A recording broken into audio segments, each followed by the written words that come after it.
ಸೆಮಿನಾರ್ಗೆ ಓದೋದಕ್ಕೆ ಅವಕಾಶ ಮಾಡಿಕೊಟ್ಟಿತ್ತು ಸುರುಚಿ ರಂಗಮನೆ. ಅದು ದೊರೆಸ್ವಾಮಿ ಅವರ ನಾಟಕದ ಬಗ್ಗೆನೇ ಒಂದು ಸೆಮಿನಾರ್.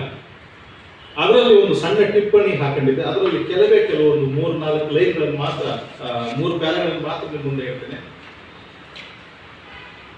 ದೊರೆಸ್ವಾಮಿ ಸರ್ ಅವರು ನಿಮಗೆಲ್ಲ ಗೊತ್ತಿರುವ ಹಾಗೆ ಹೋರಾಟದ ಹಿನ್ನೆಲೆಯಲ್ಲಿ ಬಂದಂಥವರು.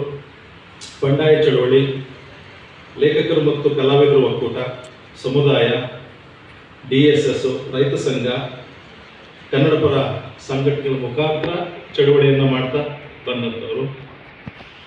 ಅವರು ಕವಿಯಾಗಿ, ಕಥೆಗಾರರಾಗಿ, ಕಾದಂಬರಿಕಾರರಾಗಿ, ವಿಮರ್ಶಕರಾಗಿ, ನಟರಾಗಿ, ನಿರ್ದೇಶಕರಾಗಿ, ಹಲವಾರು ವಿಧಿಗಳಲ್ಲಿ ಸಂಘಟಕರಾಗಿ ಕೆಲಸ ಮಾಡ್ತಾ ಬಂದಿದ್ದಾರೆ. ಇವರು ಇದುವರೆಗೂ ಸುಮಾರು 64 ಪುಸ್ತಕಗಳನ್ನು ಹೊರತಂದಿದ್ದಾರೆ. ನಾಟಕಗಳಲ್ಲಿ 17 ನಾಟಕಗಳನ್ನು ರಚಿಸಿದ್ದಾರೆ. ಕೆಲವು ನಾಟಕಗಳನ್ನು ಮಾತ್ರ ನಾನು ನಿಮ್ಮ ಮುಂದೆ ಇಡೋದಕ್ಕೆ ಪ್ರಯತ್ನ ಪಡ್ತೇನೆ. ಮಕ್ಕಳ ನಾಟಕಗಳಾದಂಥ ನಾಗನ ಕಥೆ, ಒಂದೂರಿನಲ್ಲಿ ಒಬ್ಬ ರಾಜ, ಐಕಳು, ಬಿಡ್ಚಂಪಟ್ಟ ಇತ್ಯಾದಿ ಮಕ್ಕಳ ನಾಟಕಗಳಾದರೆ ಇದಿಯಮ್ಮ, ಗೆಜ್ಜಲಟ್ಟಿ, ದಾರಿ ಬದಲಿಸಿದಾಗ, ಸಿಂಧೂರ, ಅಪರಿಚಿತ, ಆಗಂತುಕ, ಬಾಂಬ್, ಬಂದ್, ಬಕಾತಾಂ, ಭೀಮಂಗೆ ಸಾಟಿಯೇ, ಕೊಣವೇಗೌಡ, ನೀನಾ ಮುಂತಾದವುಗಳ ಹಲವಾರು ನಾಟಕಗಳು. ಈ ನಾಟಕಗಳ ಜೊತೆಗೆ ಈ ಒಂದು ಸೇರ್ಪಡೆ ದೊರೆ ದಡಿಯಪ್ಪ.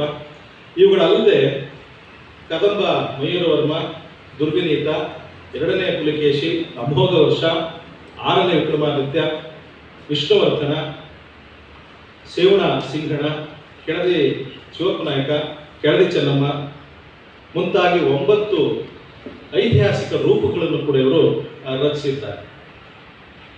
ಇವಲ್ಲದೆ ಇವರೆಲ್ಲ ನಾಟಕಗಳು ಕೂಡ ಸಾಮಾನ್ಯವಾಗಿ ಜನಪದ, ಇತಿಹಾಸ, ಐತಿಹಾಸಿಕ, ಪುರಾಣ ಮತ್ತು ಸಾಮಾಜಿಕ ಹಂದರವನ್ನು ಹೊಂದಿರುವಂಥ ನಾಟಕಗಳು. ಜೊತೆಗೆ ಹಳ್ಳಿಯ ಸೊಗಡು ಅಲ್ಲಲ್ಲಿ ಮೈದಳೆಯುವಂಥ ವೈಚಾರಿಕ ನೆಲೆಗಟ್ಟಿನಲ್ಲಿ ಇವರು ನಾಟಕಗಳನ್ನು ಬರಿತಾ ಹೋಗ್ತಾರೆ. ಇವರ ಎಲ್ಲ ನಾಟಕಗಳಲ್ಲಿಯೂ ಸಮಾಜಮುಖಿ ಚಿಂತನೆ, ಆಲೋಚನೆ